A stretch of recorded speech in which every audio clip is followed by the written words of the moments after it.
Dios les bendiga, hermanos. Les saludo a todos en el glorioso nombre de nuestro Señor Jesucristo, en esta hermosa mañana que el Señor nos regala, donde podemos disfrutar de su presencia, donde podemos disfrutar de sus promesas, donde disfrutamos de las maravillosas cosas que hace Dios para nuestras vidas. Hoy el Señor está con nosotros como Él lo ha prometido. La palabra de Dios dice: he aquí yo estoy con vosotros todos los días hasta el fin del mundo. Y hoy hace parte de ese todos los días hasta el fin del mundo, porque el Señor cumple sus promesas, porque Él es fiel. Así que esta semana es una semana de bendición, esta semana es una semana donde Dios está presto a bendecirnos, a cuidarnos, a guardarnos. Y qué bueno que usted y yo estemos dispuestos a alabarle, a adorarle, a servirle, a agradarle. Gloria al nombre de Jesús. Vamos a orar para que el Señor hable nuestras vidas en esta mañana. Soberano Dios y Rey de la Gloria, te damos gracias, Señor, por esta oportunidad que tú nos das de explicar tu palabra, de escuchar tu palabra, de recibir tu palabra en nuestros corazones, Señor. Te pedimos que la palabra, Señor, haga esa obra perfecta en nuestras vidas, que nos transforme, Señor. Gracias te damos por ella, Señor. Gracias por habernos dejado ese regalo tan maravilloso que es tu palabra. En el nombre de Jesús. Muy bien, hermanos, continuamos con nuestros estudios, resúmenes de las cartas o de los libros del Nuevo Testamento. Más bien, recordemos que son 27 libros en el Nuevo Testamento. De hecho, yo me memoricé la forma en que está dividida la Biblia con un número de teléfono. Nosotros los seres humanos somos buenos para grabar los números de teléfono. Uno se sabe por lo menos unos 6, 7 números de teléfono.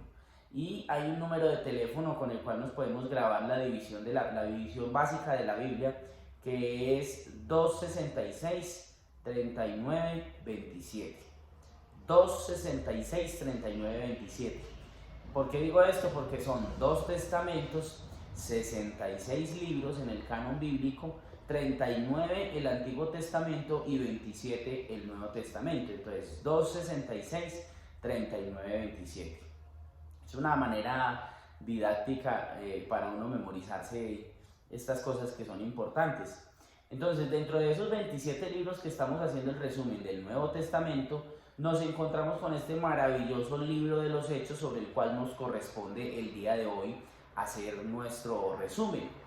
El libro de los Hechos inicia con su autor haciendo su presentación a Teófilo y dice: en el primer tratado, Teófilo, hablé acerca de las cosas que Jesús comenzó a hacer y a enseñar hasta el día en que fue recibido arriba, después de haber dado mandamientos por el Espíritu Santo a los apóstoles que había escogido. Para hacer un breve resumen de esta parte, Lucas como tal es el escritor del libro de los Hechos. Lucas escribe el evangelio que lleva su nombre, y en el evangelio de Lucas él se dedica puntualmente a enseñar las cosas que Jesús había hecho y que Jesús había enseñado en su estadía en la tierra. Luego él se traslada directamente a escribir los Hechos de los Apóstoles, que son hechos, como su nombre lo dice, que los apóstoles hicieron basados en las enseñanzas que recibieron de Jesús.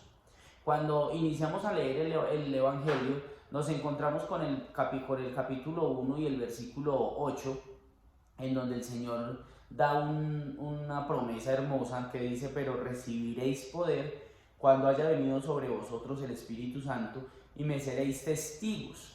O sea, recibimos el Espíritu Santo, y los apóstoles recibieron el Espíritu Santo puntualmente para ser testigos. Me seréis testigos. Recibieron poder para ser testigos en Jerusalén, en Judea, en Samaria y hasta lo último de la tierra, que es lo que la palabra de Dios nos enseña. Y ahí estaba el Señor Jesucristo con los apóstoles. En este momento ellos están de pronto sin entender bien qué es lo que va a ocurrir, pero lo que sí es cierto es que hay algo que los va a hacer recibir poder, que los va a hacer quizá dejar el temor. Podemos imaginarnos por un momento a los apóstoles pensando: bueno, a Jesús lo crucificaron, a Jesús lo golpearon, entonces ¿qué irá a hacer de nosotros? Si Él es nuestro líder, ¿qué irá a hacer de nosotros? Por esa razón era necesario investirlos, y se hace necesario para nuestras vidas estar llenos del Espíritu Santo para quitar todo temor, porque el perfecto amor echa fuera el temor. Entonces este poder que ellos recibieron que más adelante aparece en el capítulo 2, verso 38, cuando el apóstol Pedro dice, bautícese, arrepentidos y bautícese cada uno de vosotros en el nombre de Jesucristo. Ahí ya los apóstoles habían sido llenos del Espíritu Santo, en un hecho apoteósico en ese momento, en algo maravilloso que ocurrió, porque era una fiesta de Pentecostés donde todas las naciones se reunían en Jerusalén, y personas que iban de diferentes lugares, con diferentes idiomas, con diferentes costumbres, estaban en ese lugar. Y cuando los apóstoles reciben el Espíritu Santo, que dice la palabra de Dios que vino como un estruendo, como de un viento recio, que sopló toda la casa, y comenzaron ellos a hablar en diferentes lenguas, muchos de los que estaban ahí escucharon a los apóstoles hablar incluso en su propia lengua. Muchos de las personas, de los extranjeros que venían a Jerusalén, escucharon incluso a los apóstoles hablar en su propia lengua, y dicen, bueno, y esta gente no es gente normal, habían campesinos, habían pescadores, ¿qué hacen ellos hablando en nuestro propio idioma? Bueno, entonces Pedro, digamos lo que con el poder que ya había recibido del Espíritu Santo, comienza a dar un discurso, que es el primer discurso de Pedro, en donde él empieza a hablar desde el Antiguo Testamento, a hacer como una conexión desde el Antiguo Testamento y hasta el Nuevo Testamento, pasando por las profecías de Joel, y hablando de que ellos iban a ser llenos del Espíritu Santo. Y esa ilustración termina con el hermoso mandamiento de Hechos capítulo 2 y verso 38, porque los que están escuchando se compungieron de corazón, dice la Biblia, como que dijeron, oiga, nosotros matamos al autor de la vida, como dice Pedro. Pedro les dice, es que ustedes mismos mataron al autor de la vida. Entonces ellos se compungieron de corazón y dijeron a Pedro y a los demás apóstoles que estaban ahí presentes, varones hermanos judíos, ¿qué haremos? Y Pedro les dice, arrepentidos y bautícese cada uno de vosotros en el nombre de Jesucristo para perdón de pecados, y recibiréis el don del Espíritu Santo, porque para vosotros es la promesa, y para vuestros hijos, y para todos los que están lejos, para cuantos el Señor nuestro Dios llamare. Entonces este mandamiento que deja el apóstol Pedro de arrepentirse, bautizarse y recibir el Espíritu Santo es algo maravilloso para nuestras vidas, que ellos en su momento también lo entendieron, y en su primer discurso, el apóstol Pedro, el primer discurso que él da, como 3.000 personas se bautizaron ese día, se convirtieron al Señor. Cuando continuamos con este maravilloso libro de los Hechos, nos encontramos con que empiezan a venir temas difíciles para la iglesia del Señor, en especial para los apóstoles. Empiezan a ser perseguidos, empiezan a prohibirles el predicar el evangelio, empiezan a prohibirles el que ellos empiecen a hablar del Señor, empiezan a ver milagros. Pedro empieza a hacer milagros, la curación del cojo cuando entra al templo La Hermosa, y esto empieza a maravillar a todo el mundo, y a ver que realmente la obra del Señor Jesucristo estaba continuando. Ellos, Pedro y Juan, que son los que empiezan como este dúo para expandir el evangelio, son llevados al concilio, son encarcelados, son apedreados, y realmente esto nos lleva a pensar que los inicios de nuestra iglesia fueron difíciles, que para que usted y yo tuviésemos hoy este privilegio de reunirnos en la congregación, de levantarnos un domingo en la mañana, bañarnos, desayunar, llegar a la iglesia, para esto hubo un proceso largo que inició con nuestro Señor Jesucristo, y inició en la mente del Señor desde antes de la fundación del mundo, porque desde antes de la fundación del mundo el Señor nos escogió, y continuó cuando Él se hace hombre, muere en la cruz del Calvario. Los apóstoles comienzan a predicar el evangelio, pero también empiezan a ser perseguidos. Entonces todo esto nos lleva a que usted y yo meditemos en esta mañana en que realmente es un privilegio el que usted y yo podamos estar en nuestra iglesia, poder alabar al Señor, poder glorificarlo, salir después de culto y saber que la iglesia está funcionando, que la promesa del Señor de que las puertas del Hades no prevalecerán contra la iglesia sigue latente, sigue firme y sigue siendo real en nuestras vidas. Gloria al nombre de Jesús. Cuando continuamos con el libro de los Hechos, en el libro de los Hechos hay algo muy similar a lo que pasó en el libro del Éxodo, cuando cuando Moisés estaba tan cargado de trabajo que Jetro, su suegro, le dice, bueno, no se cargue con todo el trabajo, delegue a personas que empiecen a atender los asuntos pequeños y los asuntos grandes usted los atiende. Claro, Pedro, Juan y los demás apóstoles estaban tan cargados de trabajo de la expansión del Evangelio que empiezan a hacer de la misma manera como a seleccionar dentro del pueblo, aunque en el Antiguo Testamento se nombran a los jueces, aquí en el Nuevo Testamento se nombran esos diáconos, como haciendo una similitud, si usted me lo permite, empiezan a nombrar diáconos porque realmente estaba creciendo la iglesia y empezaron a murmurar los griegos de que las viudas estaban siendo descuidadas, que entonces dónde estaban los apóstoles, que cuál era el amor que ellos predicaban. Imagínese usted lo que ocurría y lo que empezó a correr a lo largo de los pasillos del pueblo, cuando empiezan a decir, no, es que ellos están tan centrados en lo suyo que están descuidando a los mismos feligreses que ellos tienen. Entonces ellos convocan a una multitud, a los discípulos y a la iglesia, y empiezan a decir, no es justo que nosotros dejemos la palabra de Dios para servir a las mesas.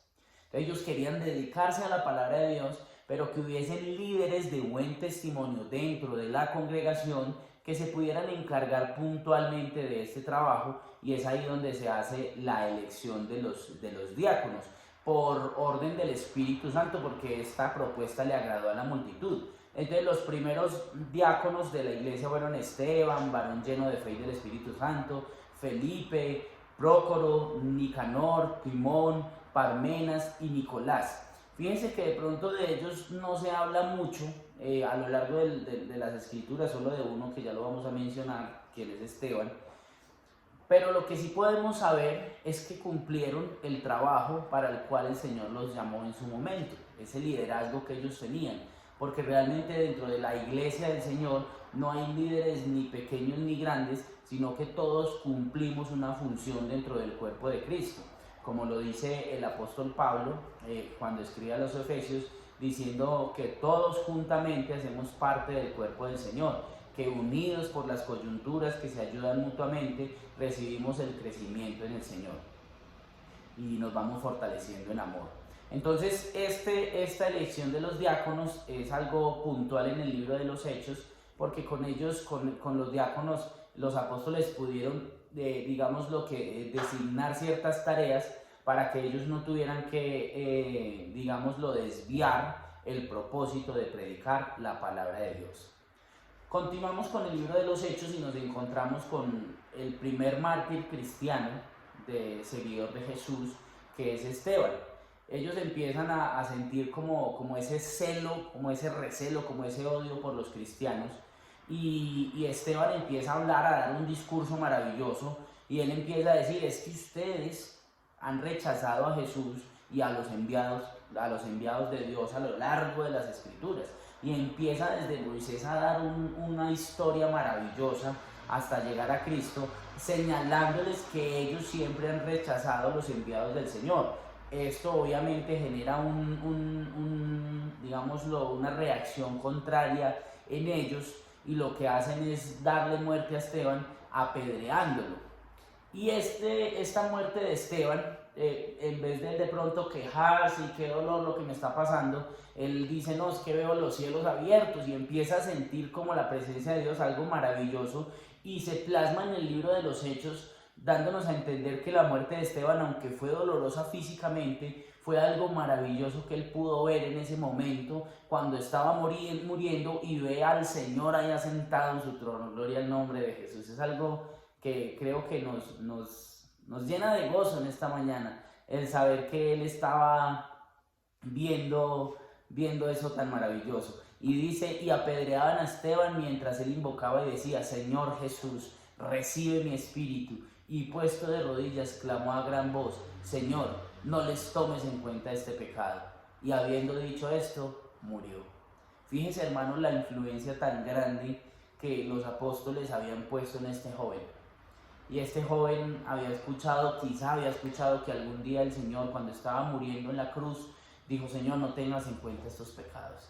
Y Esteban, como que lleno del Espíritu Santo, dice de la misma manera, Señor, no les tomes en cuenta este pecado. Es algo maravilloso que nos deja una enseñanza grande, pero con la muerte de Esteban surge algo maravilloso, y es que uno de los líderes más grandes, de los teólogos más grandes de nuestra iglesia, está consintiendo la muerte de Esteban. Y en ese momento estaba el apóstol Pablo ahí, a quien le entregaron incluso las ropas de él, de Esteban. Y Pablo, en ese momento se llamaba Saulo de Tarso, empieza a asolar la iglesia de una manera impresionante, a perseguir a los cristianos, los sacaba arrastrados de las iglesias, de las sinagogas, en ese momento eran las sinagogas, de los lugares donde ellos estuvieran reunidos adorando. Ellos se reunían en las casas, porque Hechos 2, a partir del capítulo 38 nos muestra que la iglesia crecía, se iba fortaleciendo. En el libro de los Hechos nos encontramos a los seguidores de Jesús siendo llamados cristianos por primera vez. Pero Pablo estaba empecinado en perseguir a la iglesia, en destruir a la iglesia, en opacar la iglesia del Señor. Y era un celo que él tenía de su tradición, y que había crecido con eso. Era un hombre bastante ilustrado, había crecido a los pies de Gamaliel. Gamaliel era un líder del Sanedrín, un gran líder del Sanedrín. Cuando Gamaliel hablaba, todo el mundo se quedaba callado. Así que Pablo realmente no era cualquier personaje. Y el Señor Jesucristo ya había puesto sus ojos en él. El Señor Jesucristo no había puesto los ojos del Saulo que había creado la tradición, sino del Pablo que iba a transformar el Espíritu Santo. Y esto empieza a crear algo maravilloso en la iglesia del Señor, y es que Dios confronta directamente a Pablo. Lo pone cara a cara y lo pone, mejor dicho, contra la pared. Y una vez Pablo está contra la pared y empieza a hablar del Señor y empieza a preguntar: Señor, ¿quién eres? Entonces el Señor hace su presentación: yo soy Jesús a quien tú persigues. Y Pablo, después de una ceguera que tuvo por unos días y una oración que hizo un hombre de la iglesia por él, lo que hace él inmediatamente es iniciar digámoslo de alguna manera, a fortalecerse en la palabra de Dios. Y Pablo empieza a recibir ilustración de Pedro, de los apóstoles, empieza a crecer desde cero, desde abajo, empieza a fortalecerse día tras día, a estudiar la palabra de Dios, a estudiar los hechos del Señor, a mirar qué era lo que el Señor había hecho, qué era lo que el Señor había de pronto trabajado en los apóstoles, y el Espíritu Santo empezó a trabajar en el apóstol Pablo. La historia aquí, cuando Pablo se convierte, deja a Pablo un poco quieto en algún lugar, mientras empieza a hablar del apóstol Pedro y de cómo empiezan estas persecuciones hacia Pedro también. Pedro empieza a tener como cierto, digámoslo, flagelo en ese momento, cierta tristeza. Muere Jacobo, empieza Pedro a ser encarcelado. Esto empieza a crear en la iglesia del Señor, digámoslo, cierto temor, y empieza la iglesia del Señor a ser esparcida. Usted y yo sabemos que las persecuciones llegaron, y la historia cuenta de que los emperadores romanos culpaban a los cristianos de cosas que ellos mismos hacían, y le echaban la culpa a los cristianos, como Tito cuando incendia Roma cerca del 70 después de Cristo, culpando a los cristianos por este incendio, lo que crea en la iglesia del Señor como que empiezan a esparcirse los cristianos. Pero es que, hermanos, era necesaria la persecución. ¿Por qué razón? Porque la iglesia crecía tanto y se fortalecía tanto, y se maravillaban tanto y se ayudaban tanto los unos a los otros, que se olvidaron un poquito de este celo misionero, de esta gran comisión de ir por todo el mundo y predicar el evangelio a toda criatura. El que creyere y fuere bautizado será salvo, y el que no será condenado. Entonces esa falta de celo misionero llevó a que el Señor permitiera las persecuciones, para que los cristianos que habían sido perseguidos se esparcieran y empezaran a expandir este precioso evangelio del reino. Gloria al nombre de Jesús por eso. Esto nos lleva a nosotros a pensar que realmente en medio de las pruebas es donde las oportunidades empiezan a tomar lugar. Y estas pruebas difíciles que llegaron a los cristianos, muchos fueron de pronto murieron de maneras difíciles, muertes atroces, pero estas persecuciones llevaban a que la iglesia del Señor se fortaleciera y el evangelio del Señor se expandiera. Nos encontramos en el libro de los Hechos también el comienzo de los viajes misioneros del apóstol Pablo. Pablo empieza siendo, digámoslo, el compañero de Bernabé, un líder de la iglesia muy conocido. Empiezan a ir a lo largo pues, de la tierra, empiezan los viajes misioneros de la iglesia del Señor. Se empieza a expandir el evangelio con estos líderes del Señor que son Pablo y Bernabé. Ellos empiezan a expandir el evangelio, a llevar la palabra del Señor a otros lugares, pero en la mitad del libro de los Hechos pasa algo particular, cerca del capítulo 15, y es que en el capítulo 15 puntualmente, y es que directamente hay algo que está ocurriendo, y es que algunos cristianos, algunos judíos, querían judaizar a los cristianos, y querían decirles, vea, es que ustedes tienen que tener las costumbres que nosotros tenemos, ya hay algo arraigado, y querían meterles el tema de la comida, el tema del judaísmo pues a los cristianos, y esto confundía a muchos cristianos, lo que lleva a que se arme un concilio en Jerusalén, el primer concilio en Jerusalén, una reunión de los líderes de la iglesia para sentar los lineamientos de cosas que realmente se debían hacer y no se debían hacer, porque realmente ellos lo que querían decir es, bueno, es que realmente la iglesia del Señor ya ha sido libre y el fin de la ley es Cristo. Más adelante lo veremos en nuestros estudios, porque realmente Cristo no vino para abrogar la ley, para violar la ley, sino para cumplirla. Eso fue lo que el Señor vino a hacer. Puntualmente vino a cumplir la ley y a mostrarnos que el camino hacia la salvación, que el camino de la salvación no es por obras, no es por cumplir las 613 leyes que están escritas en el libro de Levítico, en el Pentateuco, sino que realmente la salvación es por obras, y no es por obras sino por gracia sois salvos por medio de la fe, y esto no de vosotros, dice el apóstol Pablo a los Efesios, pues es don de Dios, no por obras para que nadie se gloríe. Entonces, cuando nos encontramos con este concilio, también la iglesia del Señor, llena del Espíritu Santo, pudo tomar buenas decisiones en los momentos en que la iglesia entraba de pronto en algunos problemas.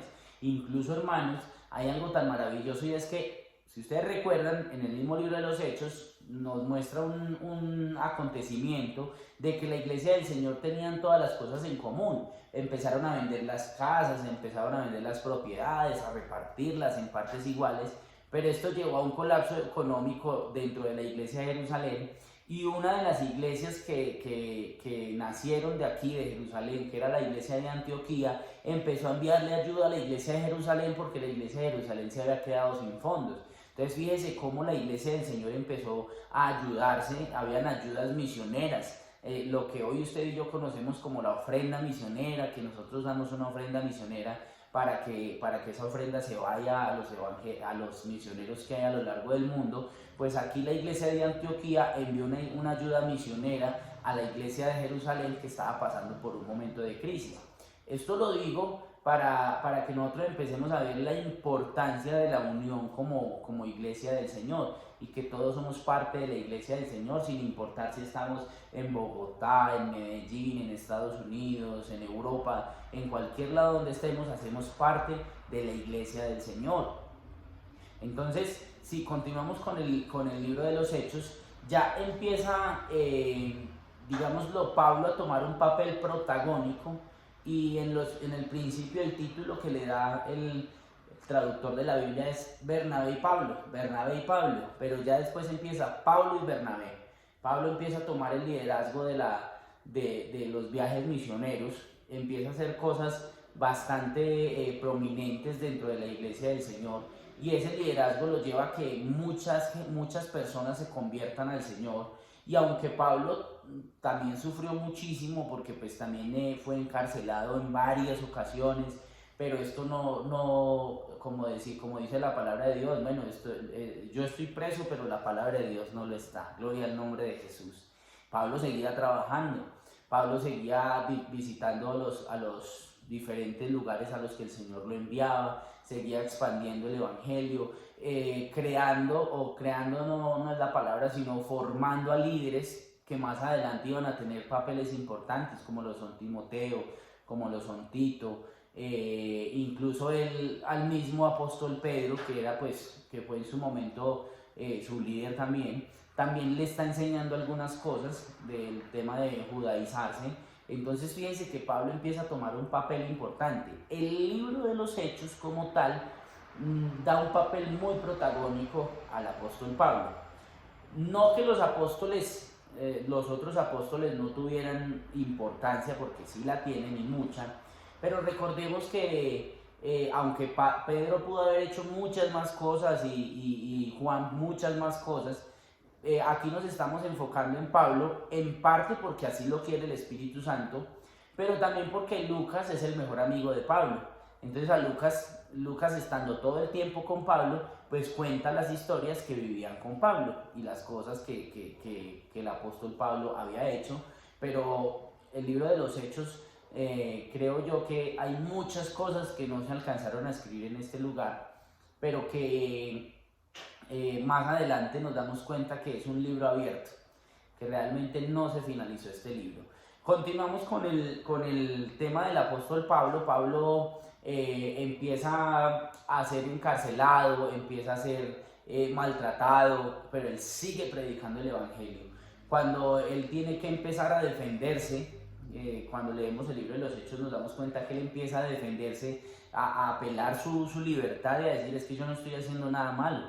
Y yo, por ser ciudadano romano, porque Pablo era ciudadano romano, podía apelar ante las grandes autoridades en su momento del imperio, y era un hombre letrado, era un hombre que conocía muy bien las leyes, y esto atemorizaba a todo el mundo, y por eso ellos decían: bueno, vaya, si usted quiere ir a apelar, vaya a apelar ante el Félix, vaya a apelar ante el César. Pasa por un viaje difícil a través del Mediterráneo, un viaje complicado donde casi pierde la vida. Y fíjense, mi hermano, y quiero decir esto porque aunque Pablo estuvo encarcelado, esto no frenó la obra del Señor. Sus mejores escritos fueron hechos desde la cárcel, con dolores. Había sido apedreado, había sido maltratado, había sido golpeado, de pronto estaba aguantando hambre, pero aún así, por encima de esto, el apóstol Pablo desde ese lugar envió sus mejores escritos a la iglesia del Señor. Esto nos lleva a pensar que en los momentos más difíciles, en los momentos más apremiantes de nuestra vida, el Señor está con nosotros, y ahí en ese lugar el Señor puede usarnos para grandes cosas. Podría hablarse mucho del libro de los Hechos, lo invito a que usted lea el libro de los Hechos. Es un libro maravilloso donde nos encontramos con cosas muy hermosas, pero para terminar yo quisiera decirles lo que hablé hace un momento, y es que el libro de los Hechos no termina de pronto de una manera como los demás libros, con un cierre de amén o algo así pues muy especial, sino que el libro de los Hechos termina de la siguiente manera. Dice: y Pablo permaneció 2 años enteros en una casa alquilada y recibía a todos los que a él venían, predicando el reino de Dios y enseñando acerca del Señor Jesucristo abiertamente y sin impedimento. El libro de los Hechos quedó abierto. ¿Y por qué quedó abierto, hermano? Porque nosotros hacemos parte del libro de los Hechos. Nosotros hacemos parte de la iglesia del Señor. Nosotros hacemos parte de esa gran comisión que el Señor dejó.